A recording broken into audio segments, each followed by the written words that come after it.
भोजपुरी के power star पहुंचे अंकुश राजा के घर। आपको बता दें दोस्तों कि लोकगीत गायक अंकुश राजा ने किया हाल ही में शादी। पावर स्टार पवन सिंह, अमित सिंह और विक्की सिंह ने पहुंचकर दिया अंकुश राजा को आशीर्वाद। लेकिन एक मिनट रुक जाइए दोस्तों, जो इंटरनेट पे वायरल हो रही है फोटो वह पूरी तरीके से सच नहीं है। दरअसल अंकुश राजा आस्था सिंह के साथ कर रहे थे कुछ शादी सीक्वेंस का शूटिंग। दोस्तों दरअसल बात यह है कि अंकुश राजा और आस्था सिंह कर रहे थे मूवी सीक्वेंस का शूटिंग।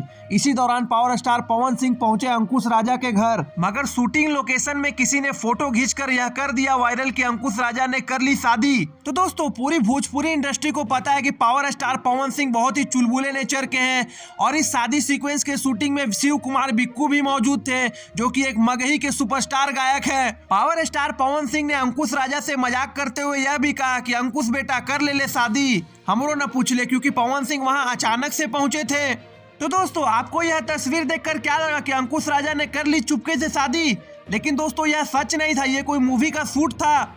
आपको हमारा न्यूज कैसा लगा और न्यूज अच्छा लगा दोस्तों तो भोजपुरिया भास्कर हमारे चैनल को जरूर से जरूर सब्सक्राइब करें। धन्यवाद दोस्तों।